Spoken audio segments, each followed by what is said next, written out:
प्रश्न क्रमांक 4. राज्याच्या महाधिवक्त्यासंबंधी खालीलपैकी कोणते विधान बरोबर आहे?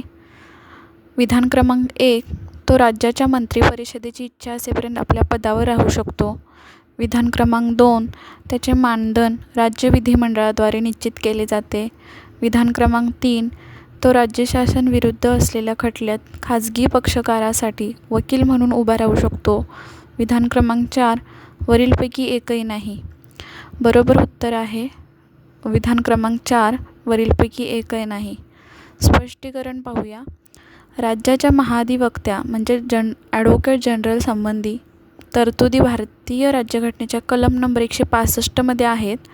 त्यानुसार महाधिवक्त्याची नेमणूक राज्यपाल करतात.